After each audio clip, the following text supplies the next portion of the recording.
News when you want it with Bloomberg NewsNow. I'm Amy Morris. There's your closing bell for this Monday on Wall Street, where stocks have been slipping all day at the start of this week. Investors searching for clues on next year's interest rate path. The Bureau of Labor Statistics today also came out and said it won't be publishing the October PPI until January. It'll be released alongside November's producer price index because of the lack of data from the government shutdown. But we bring you the closing numbers each day here at Bloomberg. The S&P 500 lost 24 points. NASDAQ lost 32 points. The Dow down 216 points. The 10-year Treasury yield at 4.16%. The 2-year yield at 3.58%. Paramount Skydance launched a hostile takeover bid for Warner Brothers Discovery at $30 a share in cash, valuing Warner Brothers at more than $108 billion, including debt.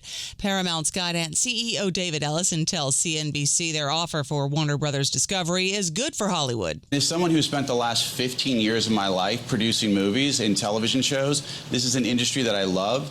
This is an existential moment for our business, and we believe that what we are offering is better for Hollywood, it's better for the customers, and it's pro-competitive. And Netflix co-CEO Ted Sarandos tells the UBS Global Media and Communications Conference in New York City that President Trump loves the entertainment industry. The president cares deeply about American industry, and he loves the entertainment industry. I've talked to him many times since the election about the different challenges facing the entertainment industry. Either winner is likely to face an extended review by regulators. President Trump has already warned that the Netflix deal could pose antitrust concerns. Shares of Warner Brothers gained about 5% in regular trading. Paramount shares rose more than 7%. Netflix fell about 4% in the regular session. The president's son-in-law, Jared Kushner, is reportedly involved in the deal as well. Axios reporting that Kushner's firm, Affinity Partners, is one of the backers for Paramount's bid for Warner Brothers Discovery. And President Trump himself says he doesn't know enough about the Paramount bid to be able to comment. I don't know enough about it. You spoke about Netflix last night, saying you have concerns about them. I know the companies very well. I know what they're doing, but I have to see what percentage of market they have.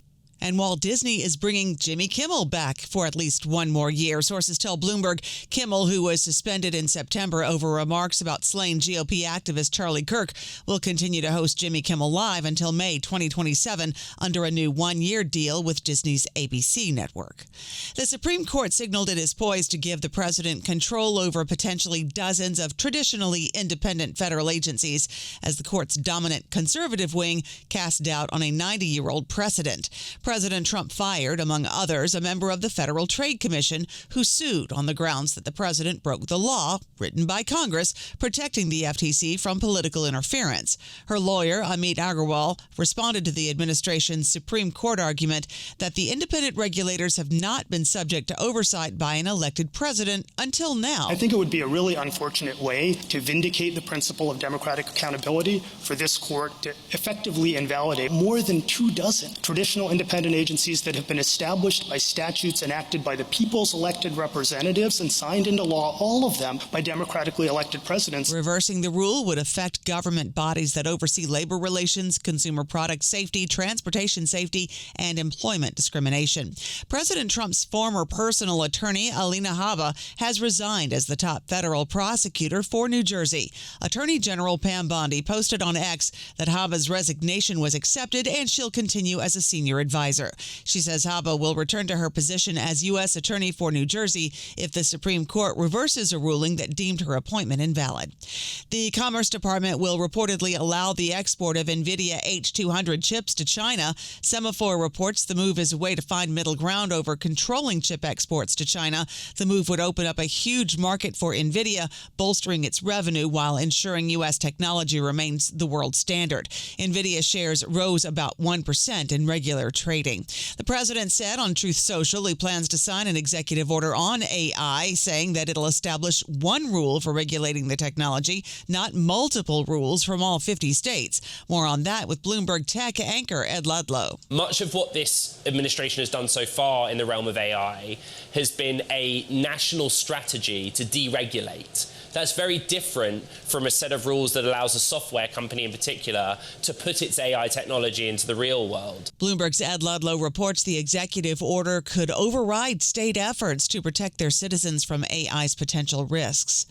Democratic Representative Jasmine Crockett of Texas has launched a campaign for U.S. Senate. She's seeking the Senate seat held by Republican John Cornyn, who is running for re-election in the GOP-dominated state.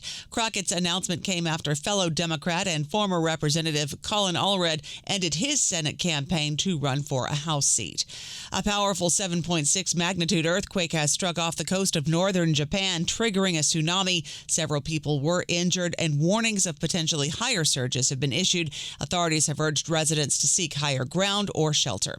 That's news when you want it with Bloomberg News Now. I'm Amy Morris. This is Bloomberg.